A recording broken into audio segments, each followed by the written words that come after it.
పత్రికా సమావేశానికి విచ్చేసినటువంటి పెద్దలు తెలంగాణ రక్షణ సేన హన్మకొండ జిల్లా ఇన్ఛార్జి డాక్టర్ నడిపెల్లి వెంకటేశ్వరరావు గారికి, అదేవిధంగా ఈ పత్రికా సమావేశానికి ముఖ్య అతిథిగా విచ్చేసినటువంటి నడిగడ్డ ఉద్యమకారుడు అన్న మరి గుంగడి రంజిత్ కుమార్ గారికి, అదేవిధంగా ఉద్యమకారుల ఫోరం తరపు నుండి వచ్చినటువంటి రవీంద్ర అన్న గారికి, వివిధ సంఘాల నుండి ఉద్యమకారులుగా బయలుదేరి వచ్చిన ప్రతి ఒక్క మిత్రులందరికీ కూడా ఉద్యమాభివందనాలు తెలియజేస్తూ, ఈరోజు కవితక్క గారు నిర్మించినటువంటి పార్టీ తరపు నుండి, తెలంగాణ రక్షణ సేన పార్టీ తరపు నుండి మరి ఉద్యమకారులు అరిగోసపడుతున్నారు, అన్యాయానికి గురవుతున్నారు అని పదే పదే అక్క గుర్తు చేస్తున్నది.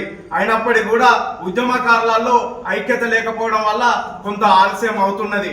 ఏది ఏమైనప్పటికీ కూడా కవితక్క గారి నాయకత్వంలో పెద్ద ఎత్తున మరి ఉద్యమకారులు ఒకటవుతున్నారనే ఈ సందర్భాన్ని ఇతర పార్టీలన్నీ కూడా గుర్తెరిగి ఈరోజు మరి ముందుకు వస్తున్నారు.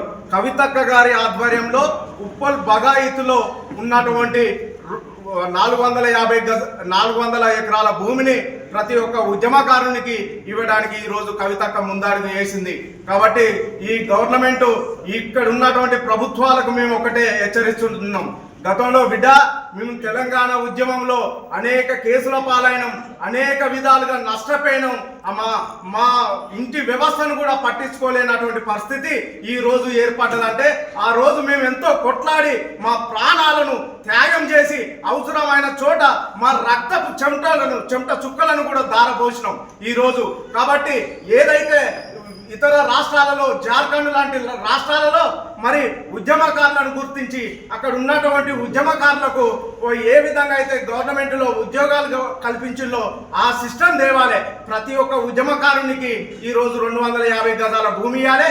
దాంతోపాటు ఆ భూమితో పాటు ఆ ఇంటి నిర్మాణానికి కూడా ఒక 20 లక్షల రూపాయల దాకా ఆ ఇంటి కుటుంబాలకు ఇవ్వాలి. దాంతోపాటు గుర్తింపు కార్డులను కూడా పెద్ద ఎత్తున ఇచ్చి అందరినీ ఉద్యమకారులను ఆదుకోవాలి.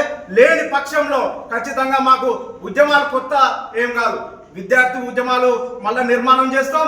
అన్ని విధాలుగా నిర్మాణం చేసి రానున్న రోజులలో నీ గవర్నమెంట్ను పడగొట్టి తెలంగాణ రక్షణ సేన ప్రభుత్వాన్ని తీసుకొచ్చి మరి ఉద్యమకారులకు న్యాయం చేస్తామని ఈ సందర్భంగా నేను పిలుపునిస్తున్నాను. జై తెలంగాణ, జై కవితమ్మ.